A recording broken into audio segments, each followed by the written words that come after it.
A very good morning to everyone present here. I am Dr. V. Devi, Associate Professor and Head, Department of BCom Computer Application. In today's class, we are going to see about C programming language. What is programming language?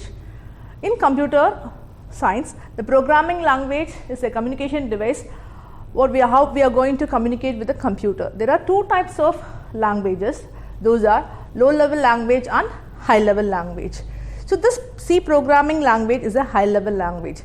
This is a language, it is a successor of language B. This C programming language was invented in the year 1972. Now we are going to see the overview of C programming language. C is developed by Dennis Rich in the Bell's laboratory in the year 1972. C is a structured programming language. Usually we used to say it is a general purpose language, it is a procedural language. C supports functions that enables easy maintainability of code by breaking large file into smaller modules. So we can able to do the very large file into a sub-modules with the help of a C programming language. It has commands in C. C is a very powerful language. C is almost, we used to say it is a basic language for all programming language. Next, this is a basic structure of a C programming language. In this example, you can see on the first line we have #include stereo.h. Next line says int main is a function. So open curly braces and close curly braces. This two curly braces indicate the opening of a program and the closing of the program. So let us see what is #include, what is called as a header file, one after the other in the forthcoming. Header file. The file that was specified in the #include section is called the header file. These are pre-compiled files that has some function defined in it. For example, so whatever language we are communicating to a people, the language which has its own meaning, the words has its own meaning, right? Similarly, in a programming language, if we say pre-compiled files has the same, that is nothing but the function has its own defined meaning. So here in the header file, whatever was given, say example, scanf, printf, all these keywords has its own meaning. We cannot use these keywords as a variables. It has its own meaning, it has its own definition. We can call those functions in our program by supplying parameters. This header file is given as extension .h. So .h is the extension for the header file. C source file is given an extension of .c. So we have to save the C programming with the extension .c. The next is main function. So first we have seen #include stereo.h. This std stands for standard input and output header file. The next line comes int main. So that main function what we are going to see now, this is the entire point of program. This is the entire point where we are going to start the C program. So without a main function we cannot write a C program. So it's very important, we have to concentrate on this main function.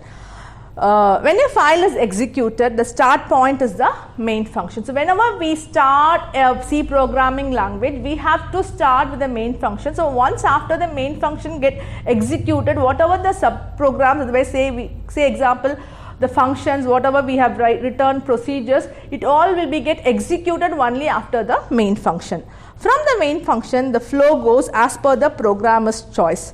There may or may not be other functions returned by the user in program.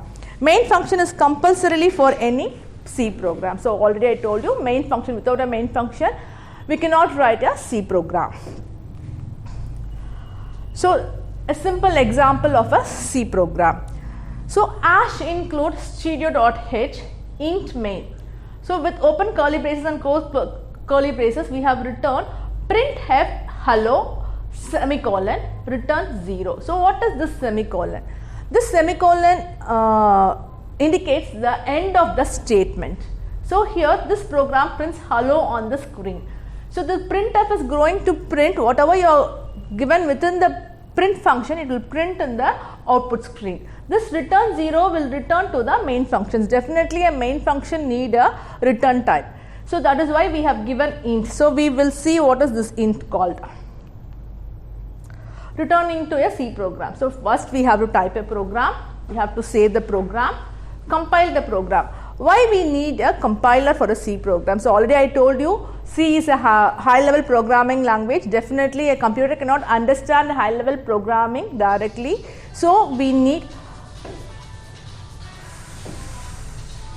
so here we need a compiler for C programming. So this C programming will be get compiled with the help of a compiler. To run a C program, we need an executable file .c. .c is the executable file where we can able to compile and run. In different compiler, we have different option for compiling and running. We give only the concepts. So we have so many compilers is available for C. Actually, basically C was written for Unix OS. Later we can able to compile with the help of in microprocessor, Windows, we have MS-DOS prompt. We can compile using even Turbo C, C++, etc. The next concept what we are going to see here is comments in C. Single line comment and multi-line comment. What do you mean by single line comment? When we write any program, if we like to add the instruction, otherwise notes in the same line in the program coding, we use this kind of comment lines. So if we have a only single line, the comment is on only single line, we use double slash. If it is multi-line comment, we use slash asterisk. How many lines we like to include, we can include, and we can close the content with the same asterisk slash. The next important concept in C programming is the data. So what are the types of data? For any normal language, how we used to say alphabets, in English we say alphabets, vowels, consonants. No, similarly here in a programming language, the data type is very important. There are three main data types of there. One is primitive data type, the next is aggregate data type, the third one is the user defined data type. So what is primitive data types? A primitive data type is a basic data type. What all the data we can able to handle within the C program. The first is int. Int is going to give you the concept, accept the values of integer. Float. Float is going to accept decimal values. Double. The size of the decimal value will be more in double. Character. It is char char. This is going to accept either a single character or a group of character called string. The aggregate data types, it is going to concentrate mainly on arrays. This array can contain collections of integer and float. User defined data types. The user can define their own data types. They can develop the functions. For that function, the user also need their own data types. These kinds of data types will be defined with the help of structures or enum. Enum is nothing but enumerated data type. Variables. So already I told the C has its own keyword. The variables or the names what the user is going to define for their programs. It may be any character, any letter, number, anything, but it should not be a keyword. It has its own rules and regulations. So first we will see what is variable. Variables or data that will keep on changing. So it is going to hold some data. These variables are going to hold some data. It may be of any type. We have seen the different data types now. No, so this variables may hold a integer, float, or character, and it will change time to time. Here in this example, I have given int a. So int is the data type where a is a variable name. This a is holding the value 10. So in the next example, a is holding the value a plus 1. So initially a holds 10. Now in the second line, this a is going to denote the value 10 plus 1, that is nothing but 11. It has rules. The variables has its own rules. It should not be a reserved word like integer. So already told, it should not, variable should not hold a keyword. It should not be a reserved word, etc. Should start with a letter or an underscore. It can start with a letter. It should not start with a number. It should always start with a letter or underscore. The third point is it can contain letters, numbers or underscore. No other special characters are allowed for variables. It can contain only the numbers, characters and underscore. No other special characters. Variable names are case sensitive. If you give a capital letter A, similarly in all your statement you have to use only the capital A. You should not change to small a because it is a case sensitive. Variable is a case sensitive one. So you should be very conscious while you create a variable. This is the input output statement of a C programming. The input statement, we can give a value to the program with the help of a scanf statement. Scanf is a reserved word, it is a keyword.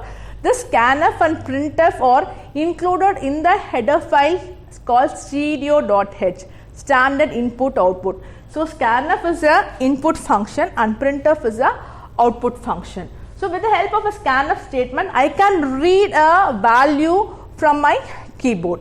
With the help of a printf statement, I can display the value in my output screen.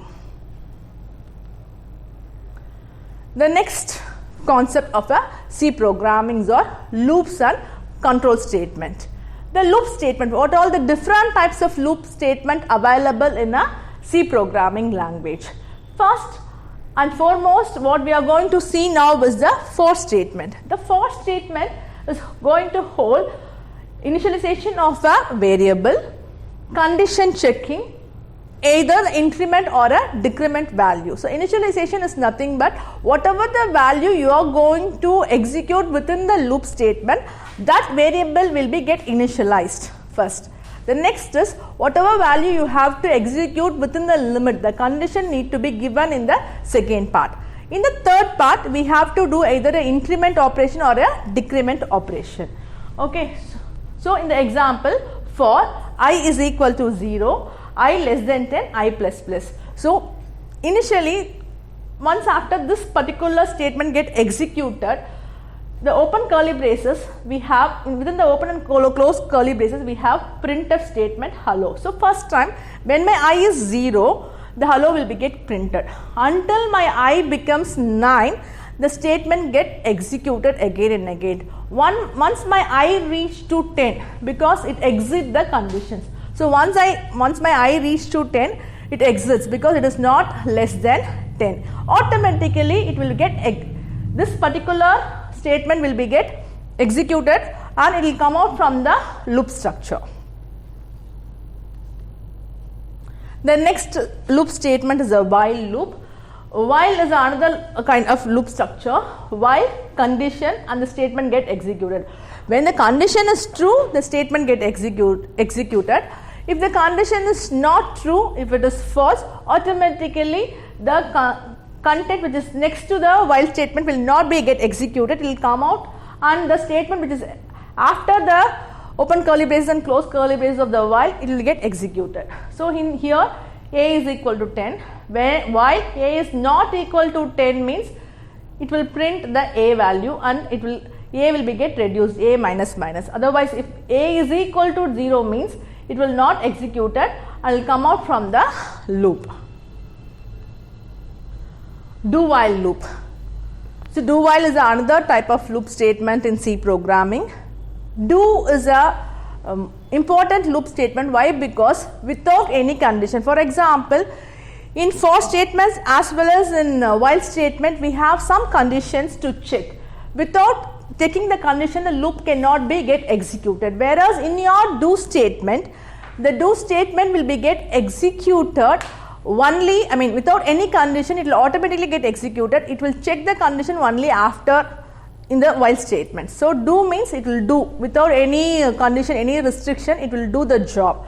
So here do set statement, next only, end of the statement only we are checking with the help of the while statement. So do some job, finally check some condition and the statement get executed. So all these three are the loop statements of a C programming. The next concept is conditional statement. Similarly, how we have seen loop statements of for, while and do while. Similarly, we have conditional statements in programming C. So one after the other we are going to see. The first and foremost basic conditional statement is a if statement. So in the if statement, if check the condition. If the condition is true, the statement get executed. Else is a part. If the condition fails, the else statement will be get executed. So if condition true, the set of statement comes after if statement will be get executed. Else, that is false, the set of statement after the else will be get executed. Next, switch statement. So switch is almost like your for statement, whereas in your for statement you used to give the, in a for looping structure, the for looping structure almost you used to give the set of content, whereas in your switch case you used to test the condition one after the other. If at all, for example, if you have 100 conditions need to be checked, means it is not that so easy in a switch statement. That time we used to go to for statement. So switch statement, we can check each and every value individually. So switch variable, you can pass on some value into this variable. So in each case, we can able to test the condition. If the condition satisfy in any of these cases, that particular set of statement will be get executed. With the help of the break statement, this loop will be get break and it will come out from the switch statement. That is the job of a switch statement. There are different types of operators available in C. So one after the other we have given here. Arithmetic operators, this is a very basic operators, everybody knows. Subtraction, addition, subtraction, multiplication, division and modulo. So modulo is nothing but it is going to give you the, when you divide something, usually in dividend it is going to give you the quotient, whereas in modulo it is going to give you the remainder. Relational operators are less than, greater than, less than equal to, greater than equal to, and double equal to is going to give you whether the right side value is exactly equal to the left side value. The last one is not equal to. Logical operator and, or and not. Bitwise operator, single and not. Assignment operator, if you give single equal to means it is a value whatever the right side will be get assigned to the left side. So in the previous variable we have seen a is equal to 10. This a is equal to 10 does not going to compare whether the value of a is 10. It is going to assign the value 10 to the variable a. The next is a compound assignment. Plus is equal to, asterisk is equal to, minus is equal to, slash is equal to. So it is a compound assignment statement. The final one is a shift operator. Shift right value is going to be get shift right or shift left. String functions. The basic header file str.h is going to hold only the basic input output functions in it, whereas C is having many header files. Say example, if you like to do any kind of string functions, all the string functions will be included in a header file called string.h. If you like to do any mathematical functions, these types of mathematical functions will be included in the header file, say for example math.h. So one after the other we are going to see what all the string functions available in C programming. String length, str. So it is going to give you the length of the string. String reverse, reversing the string. So whatever string you have given, it will be reversed and give you the result. String cat is appending. You are going to add a string 2 to the string 1. String copy. So already you have string 1 and string 2. Whatever the content in string 2 will be overwrite in the string 1. String compare. So we are going to compare two different strings. String, whether the string 1 value is equal to string 2 value. Next is string case insensitive. We are going to check whether the case sensitive, that is both the strings are in the same case sensitive. Numeric functions, already I told these are the mathematical functions which will be included in the header file math.h. So power is going to evaluate n power x. C is return the whole number 1.3 is the whole number 2. Floor is 1.3, only the absolute value 1 will be get returned. ABS number written at the absolute value. Log s logarithmic value. Sin x, cos x, tan x. All these are included in the header file math.h. The next concept what we are going to see is the functions and parameters in programming in C. So the function is there are two types of functions. One is user defined function, and already the function is developed in the header file, and the function, say for example we use main as one function, is an important function in C. Scanf is an input function, I told you already. Printf is a output function, and we have seen several functions, and all these are inbuilt functions. So similarly, a user also can define their own functions. For their own function, they have a return type, they have a function name, and whatever parameters they want to pass inside the function, those are given by the user. So here the syntax for the function is, first we have the return type, whether the return type should be an integer or float or double, the basic primitive data type we have to give. Otherwise we even have a void. Void is returns nothing. Function name and the parameter list. So a function should hold a return type, function name and parameter list. After you have initialized this one, you can start a function with the help of open curly braces. So whatever content you want to write inside a function, you can write, and you can finish the function with the help of a close curly braces. So this is the example of a function here. Void fun is a name given by the user, function name. So it may be anything, but it should not be a keyword. Int x. So x is a parameter passing in this function. It is of a type int.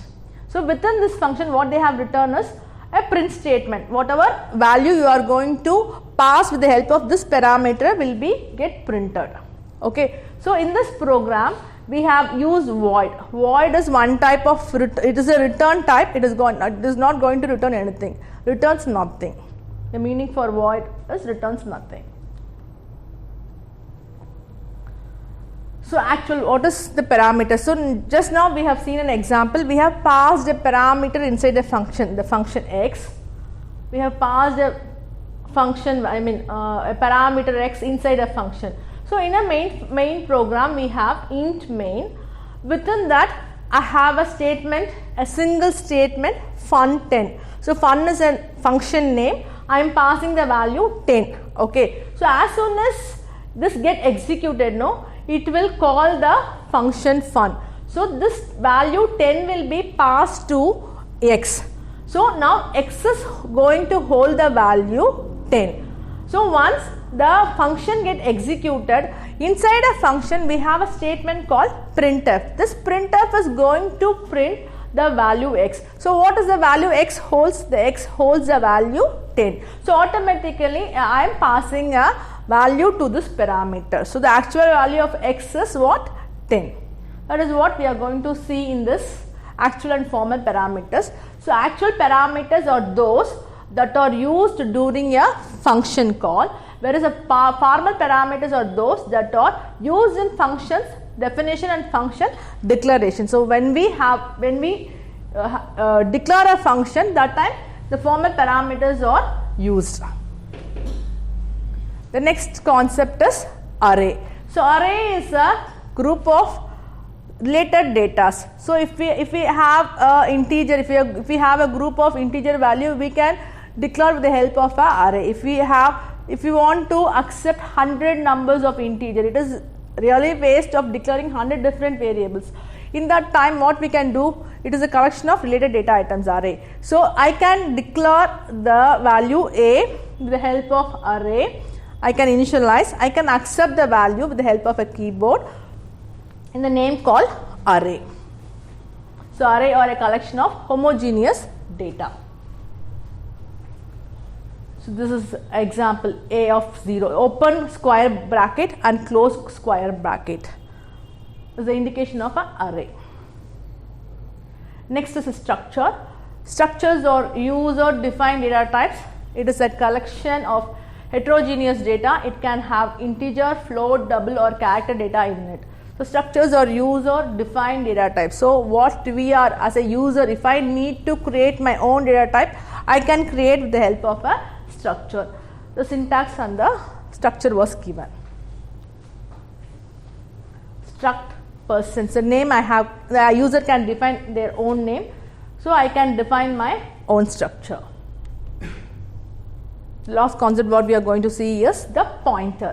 Pointer is a special variable that stores address of another variable. If I want to store if I want to store a variable, the value of a variable, I can store it in a memory. If I want to know the memory address, I can get the memory address with the help of the pointer. So the pointer is a special variable that stores address of another variable. So address of another variable will be stored in a pointer. Addresses are integers, hence pointers store integer data. So all the addresses are only integer. We don't have something called float and all. We have only integer. So definitely a pointer may hold an integer value. Size of a pointer is equal to size of an int. Pointers that stores address of integer variable is called as integer pointer and is declared as int asterisk IP. So for a pointer we have to declare a pointer with the help of an asterisk. The pointer variable will be declared with the help of asterisk. So in today's class we started with how to write a program with the help of C programming. So what is called variable, what are the different types of data types available in variable, what is called looping structure, what is called control statement, structure, procedure, function, and finally we have seen pointers. Thank you so much.